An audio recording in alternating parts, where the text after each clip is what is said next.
जय हिंद सभी को। आप सभी का स्वागत है आपके अपने इस एजुकेशनल प्लेटफॉर्म पे। आज के इस वीडियो लेक्चर में हम ह्यूमन बॉडी का एक महत्वपूर्ण हिस्सा रक्त को अच्छे तरीके से जानेंगे।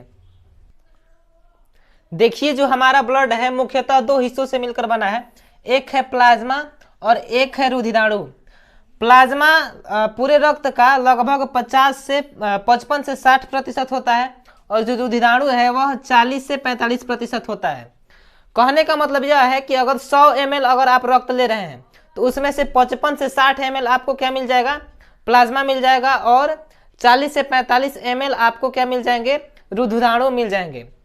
अब इसको अच्छे से समझने के लिए आप एक चाय के एग्जाम्पल से समझ सकते हैं। जैसे कि चाय में चीनी होती है, चाय पत्ती होती है, गोल मिर्च होती है, पानी होता है, इन सभी को मिलाकर एक चाय बनता है। वैसे ही जो हमारा रक्त है, रक्त में अगर देखा जाए तो प्लाज्मा जो है एक पानी के तरीके से काम करता है। पानी और दूध का काम कौन करता है, प्लाज्मा। और जो यह रुधिराणु है, रुधिराणु में जैसे कि जो चाय पत्ती, चीनी, यह सब है, यह सब ये काम करते हैं। ठीक, अब इसको हम बारी बारी से ऐसे देखते हैं। जो प्लाज्मा है इसमें क्या होता है, पूरे प्लाज्मा का 90% पानी होता है और 10% इसमें क्या होते हैं, इसमें 10% कार्बोहाइड्रेट, प्रोटीन, वसा और सब मिनरल्स होते हैं जो कि रक्त का थक्का जमाने में बहुत ही मददगार होते हैं। कौन, प्लाज्मा। ठीक है, अब यह रुधिराणु क्या है, देखिए रुधिराणु जो है वह मुख्यतः 3 भागों में बांटा गया है, जिसको आरबीसी, डब्ल्यूबीसी और प्लेटलेट्स के नाम से जाना जाता है। रुधिराणु में मतलब कार्पल्स में सबसे ज्यादा किसी की अगर संख्या होती है तो वह होता है आरबीसी, रेड ब्लड कार्पल्स। मतलब कि अगर आपका रक्त लाल है तो यह किसके वजह से होता है, आरबीसी के वजह से ही, क्योंकि इसकी संख्या सबसे ज्यादा होती है। आरबीसी में मतलब जो कणिका होती है, आरबीसी की कणिका लगभग 50 लाख प्रति माइक्रोलीटर। माइक्रोलीटर समझ रहे हैं, जैसे कि 1 माइक्रोलीटर बराबर होता है आपका 10⁻⁻⁶ लीटर।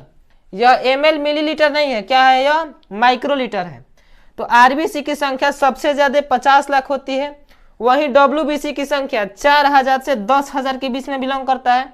और जो प्लेटलेट्स की संख्या है वह 4 लाख प्रति माइक्रोलीटर बिलोंग करता है। इतना बात समझ में आ रहा है। अगर आरबीसी की संख्या अगर आपके शरीर में कम हो गई, 50 लाख से डाउन आ गया, अगर आरबीसी में की कमी आ गई तो आपको बहुत ही ज्यादा सुस्ती होगी, बहुत ही ज्यादा आप इधर से उधर नहीं कर पाएंगे, बहुत आपको तकलीफ होगी, कोई भी काम करने में आपको मन नहीं लगेगा अगर आपका आरबीसी कम है तो। ठीक है, सुस्ती के लिए मुख्य रूप से योगदान कौन देता है, आरबीसी। और जो प्लेटलेट्स है यह शक्ति प्रदान करता है। जैसे कि आपको अगर आरबीसी अगर कम रहेगा तो आपको काम करने का मन ही नहीं करेगा। ठीक है, अगर प्लेटलेट्स कम है तो आपको काम करने का मन तो करेगा, लेकिन आपको उतनी शक्ति नहीं मिल पाएगी, बहुत जल्दी थक जाएंगे। जैसे कि आपकी कैपेसिटी है बैठकर पढ़ने की 10 घंटा, तो आपका अगर प्लेटलेट्स कम है तो 1 घंटे से 2 घंटे बैठेंगे तो आपके कमर में दर्द, पीठ में दर्द, सर में दर्द स्टार्ट हो जाएंगे। ठीक है, तो प्लेटलेट्स को चेक कराएंगे तो आपको समझ में आ जाएगा कि हम में क्या कमी है। अच्छा, एक बीमारी है डेंगू, अगर आपको डेंगू हो जाती है तो उस समय आपकी प्लेटलेट्स काउंट बहुत ही कम हो जाती है, जिसमें लोगों को मतलब आंख के सामने सब कुछ अंधेरा अंधेरा, चलने पर बहुत ज़्यादा तकलीफ होती है, पैर नहीं उठता है। ठीक है, मतलब 1% की भी शक्ति आप में नहीं रह पाती है, किसके वजह से, जब प्लेटलेट्स कम हो जाते हैं तो। ठीक है, आरबीसी तो समझ ही गए हैं। अच्छा, इन सभी का टेक्निकल नाम या रासायनिक नाम कह दिया जाए तो आरबीसी का रासायनिक नाम है एरिथ्रोसाइट, डब्ल्यूबीसी का ल्यूकोसाइट और प्लेटलेट्स का रासायनिक नाम थ्रोम्बोसाइट है। ठीक है, इन सभी का देखिए जो आरबीसी है 120 दिन में खत्म हो जाती है, मतलब इसके जीवन काल 120 दिन होता है। डब्ल्यूबीसी का 13 से 20 दिन होता है और प्लेटलेट्स का 7 से 10 दिन होता है। अच्छा, कई लोगों के जब मन में क्वेश्चन आ रहा होगा कि जब इनकी जीवन काल इतनी कम है तो मतलब यह जाते कहाँ है। जैसे कि आरबीसी तो 120 दिन तक जीवित ही रहता है, उसके बाद से इसकी मृत्यु हो जाती है, यह खत्म हो जाता है। तो जो हमारा शरीर है उस शरीर के एक भाग है स्प्लीन, जो हमारे पेट के उत्तर गुहा के बाएं साइड में होता है।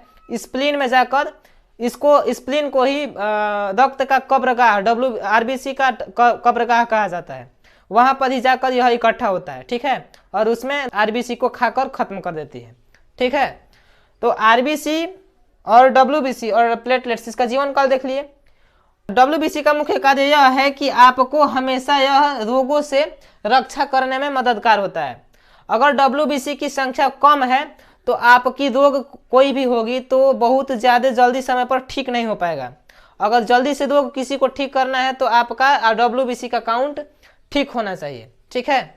आई होप आप लोगों को यह क्लास बहुत ही अच्छा लगा होगा, क्योंकि हमने आरबीसी, डब्ल्यूबीसी और प्लेटलेट्स को अच्छे तरीके से समझाने का प्रयास किया है। और किसी नेक्स्ट क्लास में आपको हम ब्लड ग्रुप्स के बारे में अच्छे तरीके से बता देंगे।